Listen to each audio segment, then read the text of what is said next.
Olá, estamos de volta ao programa Direito na TV, hoje conversando com o professor e juiz de direito Edir Beck. Diante da crise do judiciário, professor, considerando que hoje temos aproximadamente 90 milhões de ações, né? Ou seja, praticamente cada 2 brasileiros tem um processo. Muitos apontam para os meios alternativos à jurisdição, mediação, arbitragem. O que o senhor pensa acerca dessas propostas, professor? Com certeza nós temos que investir nessas fases prévias ao processo.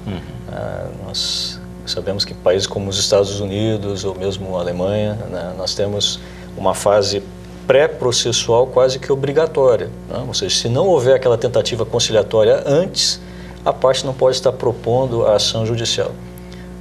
Qual é a razão disso? Se levar ao judiciário aquilo que realmente necessita da manifestação do Poder Judiciário. Eu sempre comparo o fórum com o hospital. Né? Em tese, nós não deveríamos ir no hospital porque nós estamos com uma dor de cabeça, né, razoável, uma dor nas costas. Né? Não, vamos lá no hospital. Né? Não, primeiro vamos posto de saúde, né? Vamos verificar se a dor permanece. Né? Então, o fórum teria que ser o hospital desses problemas entre as pessoas. Realmente não consegue resolver de outra forma. Né? E a primeira forma é a conversa. Quando nós falamos em 90 milhões de ações, nós temos que pensar por que as pessoas têm procurado tanto o judiciário. Numa ação de cobrança, por exemplo, é porque tem alguém que não paga o que deve ou tem alguém que cobra aquilo que não é devido. Né? Então, geralmente, nós temos essa situação. Alguém está faltando com a verdade. Né? Então, se nós temos tantas ações, é porque, infelizmente, talvez enquanto sociedade, nós temos que repensar nos nossos valores, né? Como honestidade, como no acidente de trânsito, cruzou o sinal vermelho. Eu brinco sempre na audiência, olha que estranho, né? O sinal estava verde para os dois. Agora, infelizmente, uma das pessoas não reconhece a verdade, pelo contrário, mente, né? E por conta disso nós temos aquela demanda. Nós conversávamos, professor, no intervalo sobre um jurista italiano e tem um outro também chamado Francesco Canelucci, que ele dizia que, na verdade, o número de processos representa a incivilidade de um povo. Ela é medida pelo número de processos. Em alguns países é motivo de vergonha ter processos na justiça, né? Porque demonstra que não houve a capacidade das pessoas de conseguir resolver seus problemas. Quiçá cheguemos um dia, então, que a população resolva seus problemas. Essa semana até li uma notícia interessante que os juízes na Inglaterra, dos tribunais, os lords, né, que eles estavam reclamando porque a justiça estava se inviabilizando porque eles tinham no tribunal em torno de 200 processos por ano. 200, até os colegas, puxa, mas será que essa notícia é verdadeira, né? Porque 200 processos, imagina aqui no Brasil. Seria um luxo para os juízes, né? Com certeza, professor. Professor, considerando toda a sua carreira e suas experiências como magistrado, o que podemos dizer do nosso sistema penal? A crise que vivemos hoje é uma questão ligada à lei, que é antiquada, ultrapassada, ou o senhor atribui isso mais a uma questão social, cultural? Questão social em primeiro lugar e uma questão estrutural também. Né? Se nós imaginarmos que se todos os mandados de prisão expedidos fossem cumpridos pelas polícias, nós estaríamos, triste dizer e reconhecer, nós estaríamos em uma situação muito temerária, porque nós não teríamos lugar para tantos presos. Então, essa é uma realidade. Como se resolve isso? Construindo presídio. Né? Então vamos construir presídio. Para o leigo é fácil dizer isso. Né? Agora, eu, enquanto administrador, eu tenho que pensar, nós temos recursos para isso? Porque também não é só construir presídio.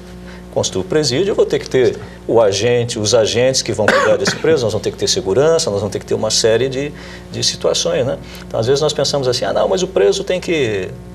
Não, mas o preso tem que ser tratado, por pior crime que ele tenha cometido, ele ainda continua sendo um ser humano. Né? Ou seja, ele vai cumprir a sua pena, vai ser preso, né? Merece ser preso, deve ser preso em determinadas situações e crimes, mas ele ainda é um ser humano e, como tal, tem que ser tratado. Então, imaginar numa cela, onde deveriam ter 6, nós temos 12, 14... Né? Então, ou mais, às vezes, professor. Muito fácil para eu, que não sou parente do preso, ou não tenho nenhuma ligação com ele, não, tem que ficar mais nessa situação. Mas não, nós temos que tratar o preso enquanto ser humano. Né? E construir presídios e cadeias, né, existe um custo para isso. Né? E se eu endereço recursos públicos para isso, talvez eu esteja tirando da creche, do hospital e tudo mais. É claro que alguém sempre fala, não, mas tem a corrupção, vamos resolver a corrupção, que daí Talvez, né? Mas enquanto isso não acontece, nós estamos falando de uma solução mais imediata. Então, realmente, a crise é séria, né? Nós precisamos, enquanto sociedade, discutirmos isso, sem falar na situação de que também, quando quer construir um presídio, ninguém quer perto da sua casa. É, né? O que eu ia perguntar. Todo mundo quer, não, eu quero um presídio, mas longe da minha casa. Em algum lugar longe da minha casa. Com certeza. É verdade. Professor, para nós, infelizmente, nosso tempo é curto, eu gostaria que o senhor, na condição de juiz de direito, de professor universitário, de certa forma, desse algum conselho que o senhor daria para aqueles alunos que hoje estão cursando uma faculdade de Direito e que pretendem escolher uma profissão, talvez seguir a magistratura. Que caminho eles têm que estabelecer? Eu sei que é difícil de resumir, né, professor? Logo no início da faculdade, me parece assim ter uma noção, buscar ter uma noção de cada uma das funções ligadas ao direito. Magistratura, Ministério Público, advocacias, procuradorias, né? Várias dessas funções e conhecer, né? Ver com qual delas consegue se identificar, né?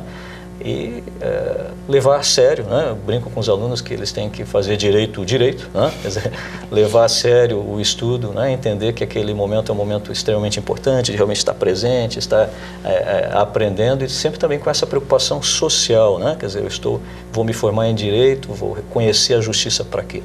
Gostar de pessoas, acho que o professor é importante isso, porque eu vejo às vezes alguns comentam assim, não, mas eu quero ficar lá escondido, despachando, ou quero ficar lá no meu escritório. O direito lida com as pessoas. Na verdade, tem que entender que vai ter que lidar com as pessoas, né, que o direito existe para as pessoas. Né? Ou seja, a norma, a lei não existe